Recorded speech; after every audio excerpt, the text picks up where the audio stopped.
안녕하세요. 인증 알려주는 친절한 남자입니다.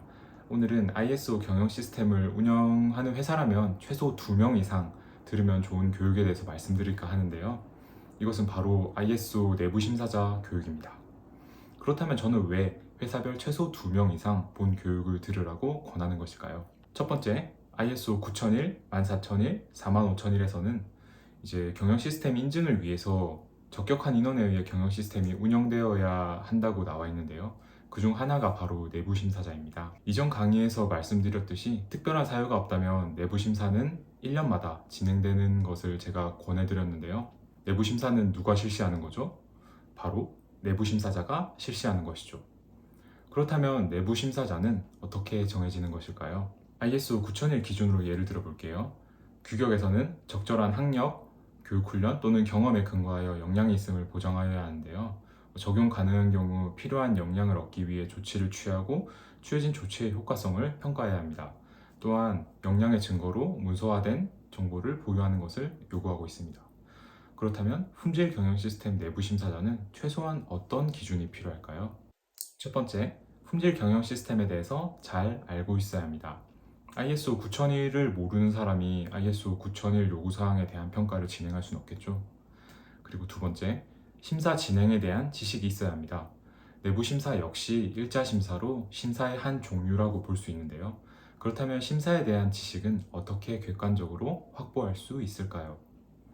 바로 교육을 통해서 지식을 확보할 수 있습니다. ISO 19011 경영 시스템 심사 가이드라인 표준 문서가 있는데요.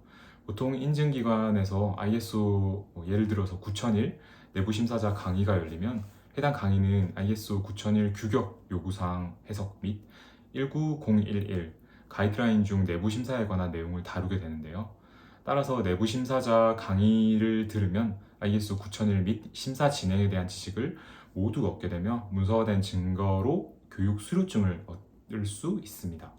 또한 앞서 말씀드렸던 필요한 역량을 얻기 위한 조치는 바로 외부 교육 이수라고 볼 수 있으며 이러한 취해진 조치의 효과성을 평가하는 방법으로는 외부 교육에 대한 내부 추가 테스트 및 팀장 혹은 그 이상급이 되는 분들의 인터뷰 진행, 사내 적용 후 성과 평가 등이 있어서 ISO 9001의 요구사항을 충분히 만족하게 되는 거죠. 내부 심사자의 최소 필요 기준으로 다시 돌아가 보면요. 이제 세 번째가 되겠죠. 세 번째는 조직의 공정 및 업무에 대한 지식이 필요합니다.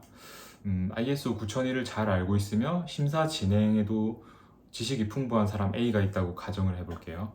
A는 B라는 회사로 이직한 지 일주일이 되었습니다. A씨는 B 회사의 내부 심사자가 될 수 있을까요? 어떤 사항을 관리하는 것이 효과적인지 혹은 효율적인지 모르는 상태에서 내부 심사를 효과적으로 수행할 수 없다고 판단할 수 있겠죠. 따라서 경력이 필요하며 부가적으로는 학력도 필요한 사유가 될 수 있습니다. 이제 내부 심사자 교육을 제가 왜 권했는지 아시겠나요? 하지만 아직 한 가지 사항이 더 남아 있는데요. 왜 제가 최소 2명 이상이 교육을 이수하기를 권해드렸을까요? 혼자 교육을 들으면 심심하니까? 2명이 들으면 1명이 놓쳤던 내용을 그 나머지 1명이 보완할 수 있으니까? 모두 아니라고 할 수 있습니다. 정답은 심사 프로세스의 이해상충을 피하기 위한 객관성 및 공평성을 보장하기 위해서인데요. 용어가 어렵죠? 이제 쉽게 설명드리자면 1명이 심사를 하게 될 경우에는 최소한 본인의 부서에 대한 객관적인 평가가 불가하다고 보기 때문에 선정된 최소 2명 이상의 내부 심사원들은 각각 본인의 부서를 제외하고 심사를 진행해야 합니다.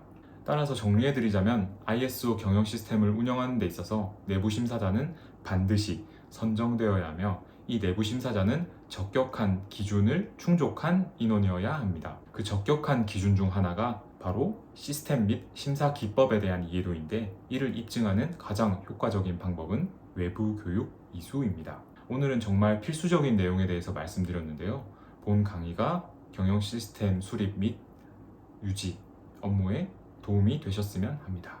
오늘도 시청해주셔서 감사드리며 오늘도 번창하세요.